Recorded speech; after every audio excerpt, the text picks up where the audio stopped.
Hello and welcome to another episode of A Brief History. Today's episode, Life is Strange. Ready, set, go! June 2nd, 2008, former employees of game companies Criterion, Ubisoft, and Electronic Arts form a new company in Paris, France known as Don't Nod Entertainment and begin development on an original science fiction game called Adrift. This title would eventually evolve into what we know now as Remember Me, a cyberpunk action-adventure game that involved a woman named Nilin hacking into and manipulating the memories of other people in an attempt to bring down an evil multinational corporation. From its inception, Remember Me was intended to have a woman in its lead role, and it was also decided to give Nilin a mixed ethnic background and a mostly non-sexualized appearance. Mostly. Additionally, the development team wanted the game's combat to focus on non-lethal takedowns rather than... yeah.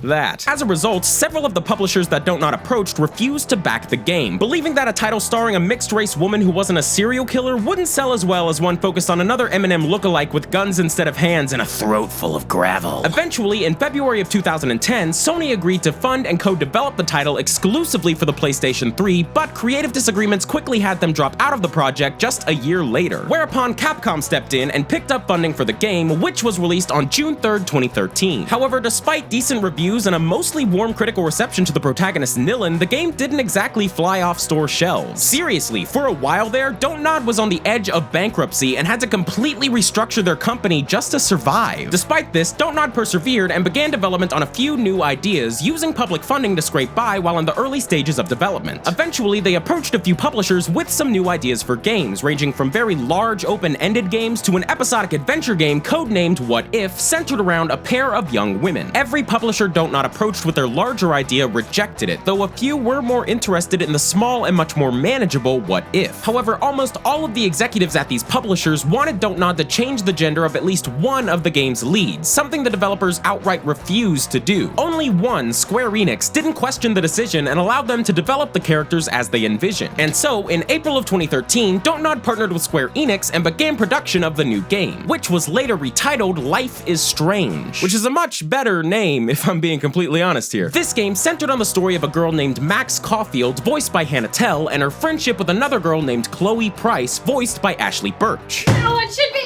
able to wield this much power!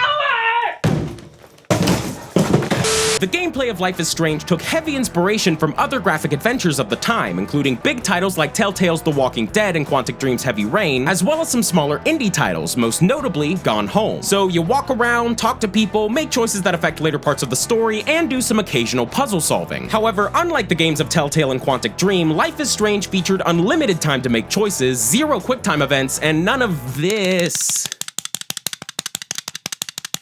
And most of this was due to the game's core mechanic of manipulating time. At any point in the game, Max could reverse the time around her to correct mistakes, make new choices, or solve puzzles, a mechanic which was pioneered during Remember Me's memory manipulation segments, but was far more fleshed out in Life is Strange. And while this mechanic was interesting, the game overall was far from technically and mechanically innovative. However, what Life is Strange lacked in world-changing mechanics, it more than made up for with an incredibly strong story and characters, complete with twists, turns, betrayals, and some pretty heavy themes that very few other AAA games tackle, such as depression and bullying. Episode 1 of Life is Strange was released on PS3, PS4, Xbox 360, Xbox One, and PC on January 30th, 2015, with its 5th and final episode being released on October 20th of the same year. The title received pretty positive reviews, with critics pointing to its character development and time mechanics as particular strengths. However, it was criticized for some of its writing, including its unbelievably cheesy teen speak, which, I gotta be real here, I kinda love.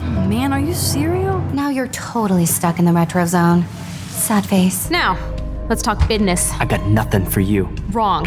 You got hella cash. This is one doodle that can't be undid, Holmes Gillett. Hella corny lines aside, Life is Strange was able to sell incredibly well, moving over 1 million copies by July of 2015 before its story was even finished. In fact, the game was successful enough during its year of release that it went on to see a special edition physical release in January 2016, featuring all 5 episodes, a soundtrack CD, an art book, and director's commentary. Later that same year, Life is Strange also saw ports to Mac and Linux, and the first episode of the series was made free across all platforms. The unprecedented success of Life is Strange has proven to be a turning point for Don't Nod Entertainment, who are now working on a far larger project, the upcoming semi-open world action RPG, Vampire. Bleh! I want to suck your blood. but I also want to talk about my feelings. But while Don't Nod may be moving on to new things, the Life is Strange franchise isn't quite over yet. There has been talk of a second season revolving around a new set of characters, but to my knowledge, Don't Nod is yet to make any official announcement regarding this. However, in July of 2016, it was announced that Life is Strange would be adapted into a digital series by Legendary Digital Studios, the people behind Dead Rising Watchtower, and that makes me nervous. Video game adaptations don't have the best track record, and to be frank, Life is Strange is my favorite game of all time, so I would really want this series to be good. But even if it isn't, Life is Strange will always hold a really special place in my heart. I've played it like 4 times now, and it's had such an impact on me that it's actually inspired me to start working on a video game of my own, which I've been doing in my free time for the past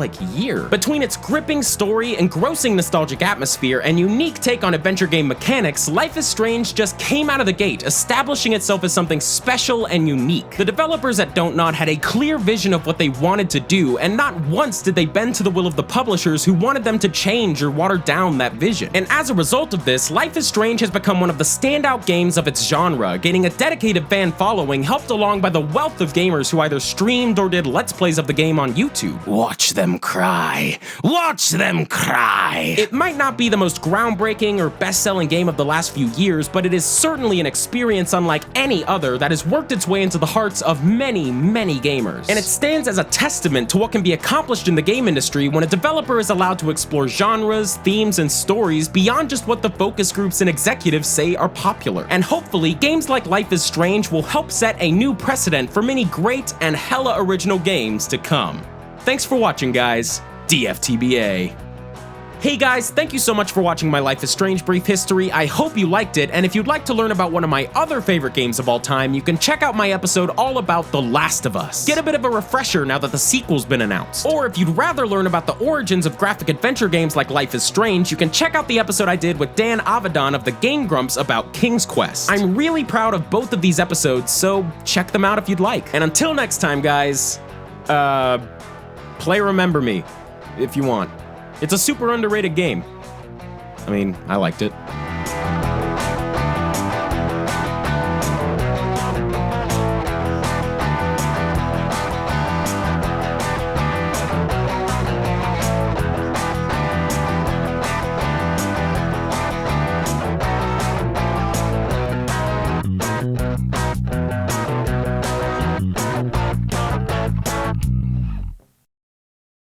I just want to voice a character in the next Life is Strange game, if there is one. If there's another Life is Strange season, I want to be someone in it.